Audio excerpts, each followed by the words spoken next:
Salut les amis, équipe Jacques Farr pour vous présenter la DRSE 650 de 1994, donc moto qui a 30 ans aujourd'hui. Donc c'est une moto qui est assez connue, on va pas non plus refaire Google, etc. Par contre moi, je vais vous donner mon ressenti, pourquoi j'ai acheté cette moto là, quel a été mon ressenti sur les premiers essais et quelles améliorations surtout j'y ai apporté en fait pour pouvoir m'amuser, clairement, autant sur la route, sur des liaisons, que en off-road. Et vous connaissez nos vidéos, vous savez très bien qu'on roule, que ce soit du trialisant, de la boue ou du roulant, on essaie tout. Surtout moi, même sous l'eau. Voilà. Donc, la 650 DRSE. Pourquoi SE? Pour ceux qui ne connaissent pas, parce qu'elle est équipée d'un démarreur électrique déjà. Donc, ça, c'est quand même pas mal. J'ai douté parce que je cherchais une ancienne moto et souvent il y en avait à kick. Alors voilà, le côté un peu vintage kick, ça me plaît aussi. Bon, c'est vrai que sur des portions assez longues où que la fatigue s'installe, tout ça, le démarrage électrique, on est assez content de l'avoir et on en est tous conscients. Ok, première chose. Ensuite, pourquoi je vous dis que c'est agréable sur la route ou sur des longues liaisons? C'est parce que souvent, moi j'ai roulé aussi en enduro. Voilà, et effectivement on prend du vent plein la tête, etc. Bon là on est équipé quand même d'une petite bulle, si on veut on peut même rajouter une bulle un peu plus haute. Voilà, donc il y a une position aussi qui est assez agréable sur cette moto là. De plus la selle est très agréable, enfin moi je la trouve agréable clairement, c'est un canapé comme on dit, enfin pour moi en tout cas c'est un canapé. Voilà, donc j'ai choisi cette moto là. Et d'ailleurs je remercie Damien s'il se reconnaît, la moto a été achetée dans l'Orne, département de Quer. Voilà, donc merci Damien, je sais que tu suis nos vidéos. Voilà, donc premier dimanche, on a été essayer la moto. Je vais vous faire un petit point de ce que moi j'ai ressenti clairement. Donc la moto, elle est assez agréable, le moteur agréable, c'est des motos qui sont assez costauds en général.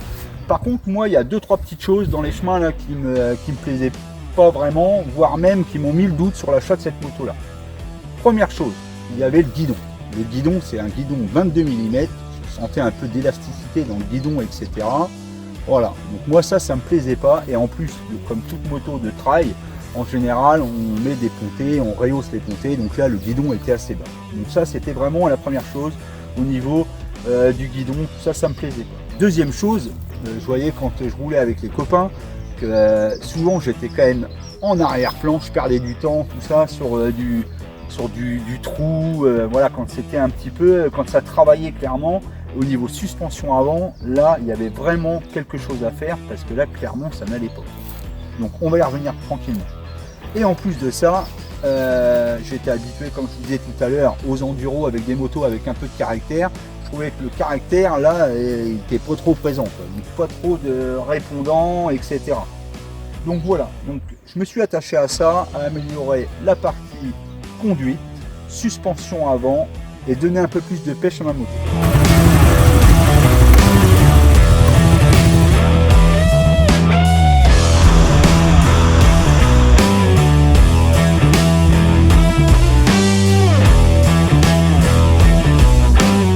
Le poste de conduite, donc j'ai pas mis de guidon bien sûr, mais j'ai mis un fat bar de chez Rental en 29 mm, donc là où la rigidité est quand même largement mieux, ok, je me sens beaucoup plus en sécurité avec ça, et j'ai rajouté des rehausses de pontée SW Motec de 30 mm, ce qui fait que pour moi c'est une position clairement bien meilleure quand je suis debout sur ma moto.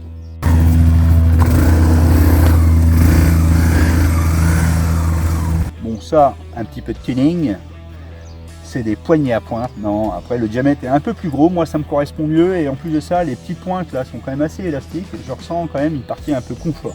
J'essaierai plus tard et on y reviendra, sûrement des poignées mousses. J'ai connu ça sur ma 950 Adventure et c'était franchement très très bien. Ok pour le côté guidon. Ensuite la fourche. Donc la fourche, que faire la fourche? Parce que bien sûr on est sur des anciennes générations, on n'a pas une fourche inversée. Aucun réglage sur la fourche, c'est un problème. Ok, bien sûr, je précise, je ne suis pas du tout un spécialiste de la mécanique, etc. J'ai mes petites connaissances, ça fait plus de 20 ans que je fais de l'enduro ou du trail, donc je commence à avoir 2-3 petites connaissances, mais c'est tout. Je ne suis pas un mécanicien moto. Ok, Bon, bien sûr, qu'est-ce qui se passait? La moto, des fois, même sur des gros trous, elle n'est pratiquement tapée, quoi. On voyait qu'elle était vraiment au bout de ses efforts. C'est une moto qui a 30 ans, je le rappelle, donc peut-être que la moto, enfin que la fourche surtout, elle n'avait jamais été vidangée. Donc bien sûr, une huile de fourche, c'est du consommable, ça change. Donc j'aurais pu très bien m'arrêter à dire voilà, je change mon huile de fourche, je fais une vidange et on constate.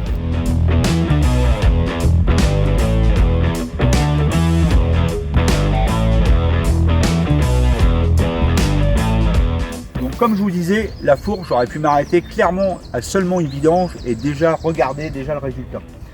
Moi, je voulais faire mon petit génie. Je me suis dit déjà, la position, je voulais gagner encore sur ma position haute, comme je vous disais tout à l'heure avec mes rehausses de ponté. Et moi, je me suis dit, je vais essayer de changer l'assiette de ma moto.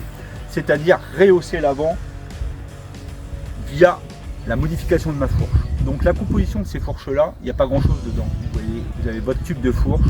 Bien sûr, vous avez votre quantité d'huile, vous avez votre ressort et sur celle-ci, vous avez des cales en forme de tube et qui sont de 130 mm. Bien sûr, mais alors on parle de l'huile, mais il y avait aussi forcément l'usure de mes ressorts. J'ai pris mes mesures, ils étaient encore dans les mesures préconisées, hein, et ils n'étaient pas en dessous de la préconisation.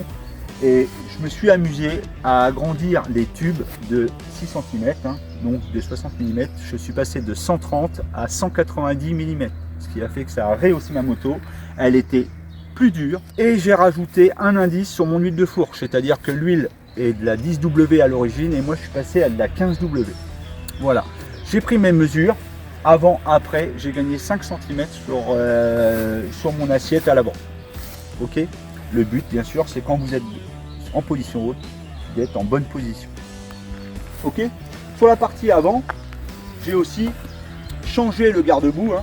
On a normalement un garde-boue qui vient lécher la roue d'origine. Et moi, j'ai mis un garde-boue avec le petit bout vert, hein, KX de 89. Donc, garde-boue haut, pourquoi? Pour ceux qui ont déjà pratiqué le off-road avec des garde-boue qui lèchent la roue, vous savez très bien, c'est dangereux. Pourquoi? Parce qu'il y a des cailloux qui viennent se bloquer dedans, voire de la boue. On va même jusqu'au blocage de la moto dans certaines conditions. Cale-pied large, fait maison bien sûr. D'accord. D'origine, les cale-pieds ont une largeur, alors sur le DRSE, hein, les cale-pieds ont une largeur de 30 mm, ce qui fait très peu. Ça va même jusqu'à vous découper les bottes ou sur des sections comme on fait des fois, on part une journée ou comme là, hein, bientôt, vous allez d'ailleurs voir nos prochaines vidéos, quand on va faire notre voyage annuel, on fait des journées de 150, 160, voire plus, hein, ou moins, suivant les conditions climatiques, mais on fait des grosses journées. Et pensez bien que debout sur les cale-pieds de 30 mm toute la journée, c'est pas du confort. Et en plus, la stabilité, elle n'est pas terrible. Donc moi, je suis passé de 30 mm et j'ai doublé. Je suis passé à 60 mm. Ça fait un peu gros, mais on est bien dessus. Vous voyez? Impeccable. Je vous ai parlé tout à l'heure de la nervosité de la moto ou le couple. Ok, il y avait un petit quelque chose qui me manquait. D'ailleurs, on est tous un peu joueurs, hein, quand il y a la petite flaque d'eau, de mettre un petit coup de gaz pour pouvoir délester la fourche et passer les trous sans que ça claque. Ok. Donc moi je voulais qu'il y ait un peu plus de pêche. Donc qu'est-ce que j'ai fait sur cette moto là? À l'origine c'est du 1642. Je vous parle bien sûr de la transmission 16 au pignon, 42 à la couronne. J'ai fait mes petits calculs, j'ai trouvé ça sur internet et d'après les calculs et d'après mes recherches aussi sur tous les forums, d'ailleurs merci à eux, le pignon de 14 sur le DR 650, apparemment c'était la modification à faire pour être bien dans les chemins. J'ai donc commandé mon pignon, je l'ai installé.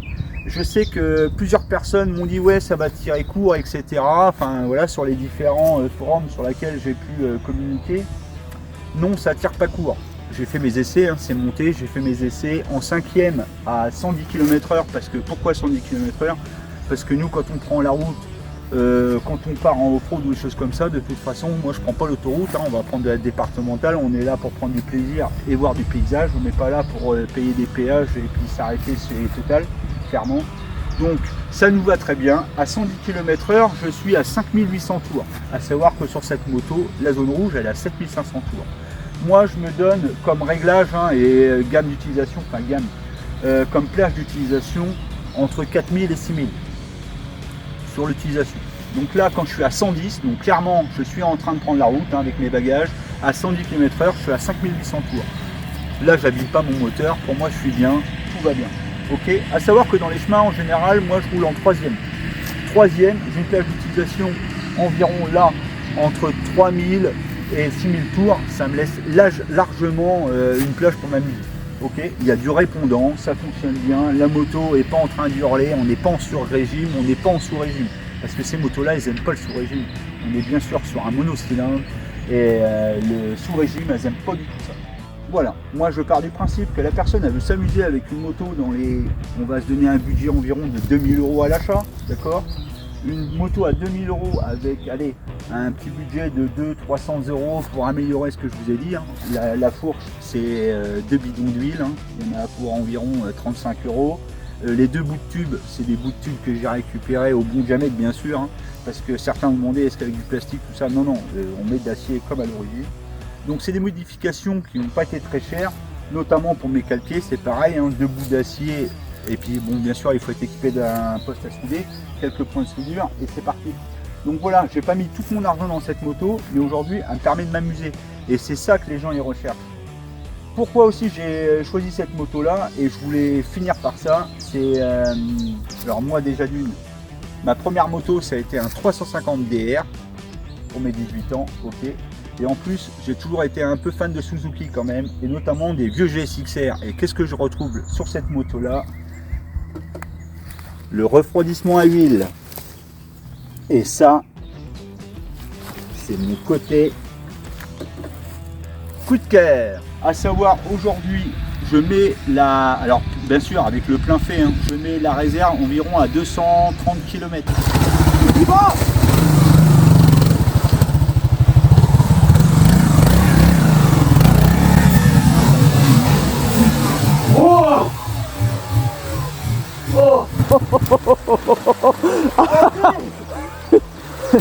Magnifique. Oh le con. Ah oui, magnifique. Alors je peux pas bien... Ah bah, c'est pour faire du buzz, hein, mais... Je peux pas bien t'aider, je suis désolé. C'était prévu, c'était pour la laver, là, de toute façon. Oh, des guignols. Ah, c'est magnifique. Du content. Alors, tu vois, ça, c'est bien la première fois que ça m'arrive, ça, allongé dedans. Tiens, bon, je sors de là.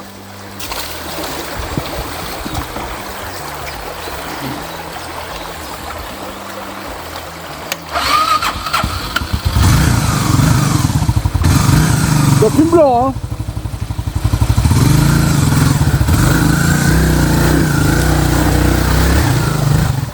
Donc voilà, j'espère que ça vous a plu et n'hésitez pas à liker et même vous abonner.